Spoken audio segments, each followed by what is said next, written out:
Assalamualaikum warahmatullahi wabarakatuh. Sahabatku, sedulurku sekalian dimanapun Anda berada.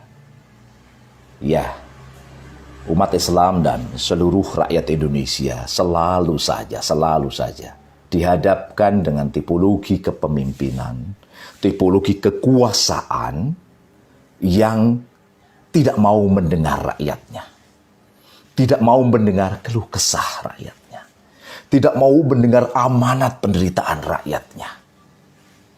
Dalam bahasa Jawanya namanya ndablek yang seperti ini. Bagaimana tidak ndablek? Di tengah rakyat sedang berjibaku, bertarung terhadap dampak COVID-19 terkait dengan penghidupan mereka, terhadap kesehatan mereka. Di tengah umat Islam sedang menjalankan puasa Ramadan di tengah wabah yang tentunya penuh tantangan. Kepemimpinan negeri ini sangat tega mengeluarkan peraturan dan kebijakan yang tidak mengenal amanat penderitaan rakyatnya. Pertama, iuran BPJS dinaikkan.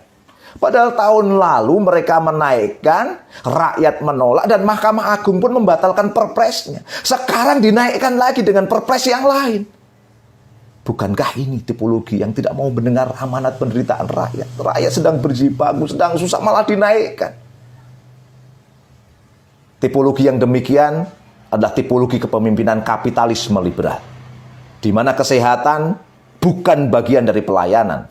Kesehatan itu bagian dari mekanisme pasar, diserahkan pada perdagangan, sehingga rakyat harus membayar untuk membiayai kesehatan mereka. Dalam Islam tidak begini. Kepemimpinan dalam Islam harus menjamin terpenuhinya kebutuhan dasar, pangan, sandang, papan, termasuk di dalamnya kesehatan masyarakat, pendidikan, dan keamanan. Ya, kapan waktu Abid Nego Tarigan, Deputi 2 Kantor Staf Presiden mengatakan BPJS naik itu karena kondisi keuangan negara sedang sulit. Pertanyaannya, kenapa sulit? Bukankah negeri ini sumber daya alamnya melimpah? Sumber daya alamnya kaya raya. Kenapa nggak punya uang dong? Ini terjadi kembali karena kepemimpinan kapitalisme liberal, di mana sumber daya alam itu diserahkan pada swasta, diserahkan pada kepemilikan pribadi, karena dalam pandangan kapitalisme ada yang disebut dengan kebebasan memiliki, dan pribadi pun boleh memiliki kepemilikan yang seharusnya milik umum. Akhirnya ini nyambung ke poin kedua. 12 Mei 2020, DPR telah mengesahkan rancangan undang-undang terkait dengan perubahan Undang-Undang Nomor 4 Tahun 2009 tentang pertambangan mineral dan batu bara. Banyak kritik masuk. Banyak masukan dari berbagai kalangan. Dari jaringan anti tambang, dari Walgi, dari banyak pengamat. Bahwa rancangan undang-undang yang telah disahkan adalah karpet merah untuk korporasi. Dan ancaman buat rakyat dan seluruh lingkungan hidup di seluruh kepulauan Indonesia. Korporasi dapat karpet merah. Bayangkan saja, perusahaan pemegang kontrak karya (KK), kemudian perjanjian karya pengusahaan pertambangan batubara (PKP 2B) dapat memperpanjang secara otomatis operasionalnya selama 2 kali 10 tahun, dari 20 tahun ke depan, tanpa prosedur sebelumnya. Enak bukan? Sementara rakyat dalam kondisi terancam masyarakat yang lahan-lahannya, yaitu masyarakat terancam terkait dengan lahan-lahannya yang akan digunakan untuk pertambangan. Mereka tidak memiliki hak veto untuk menolak pertambangan yang akan masuk ke wilayah mereka. Termasuk rakyat pun akan mudah dikriminalisasi dan dipidana. Inilah karpet merah untuk korporasi. Akhirnya apa? Boleh kita katakan, sumber daya alam yang melimpah ini diserahkan pada swasta dan dikasih peraturan-peraturan yang senang untuk mereka, yang memberikan karpet merah untuk mereka. Inilah tipologi kepemimpinan kapitalisme liberal. Dalam pandangan Islam, an-nasu syuraka'u fi salasin, al-ma' wal kala wan nar.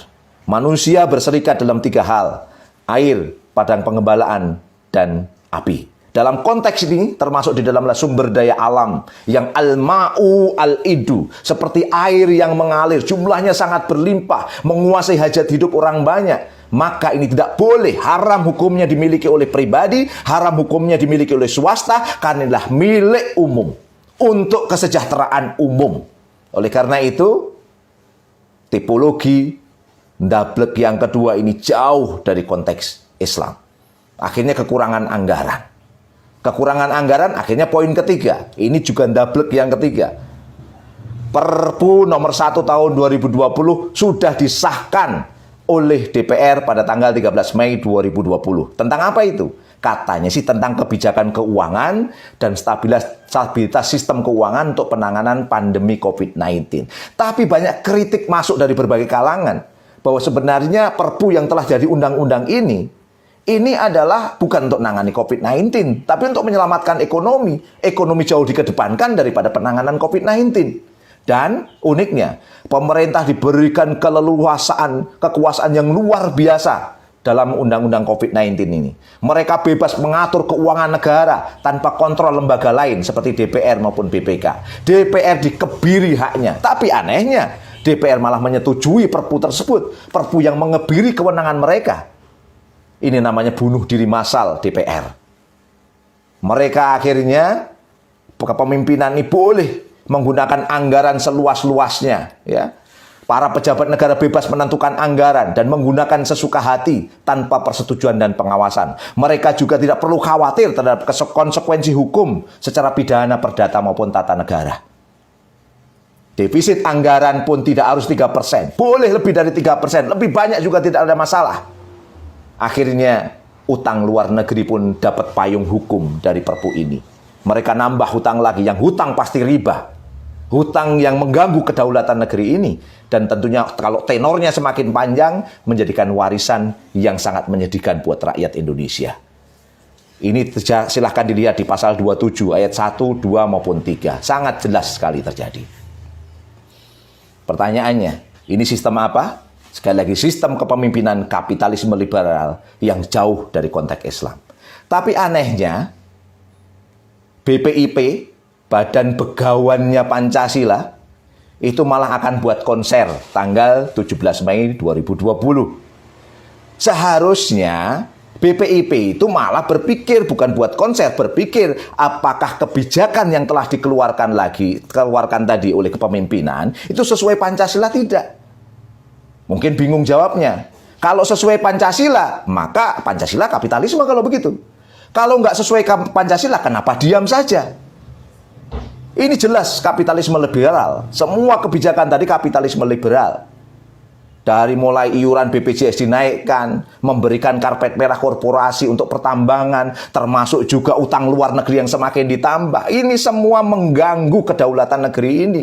Yang tentunya BPIP harus memberikan kritik. Tapi kok malah buat konser? Ini yang cukup unik dalam pandangan saya. Inilah demokrasi yang melahirkan oligarki.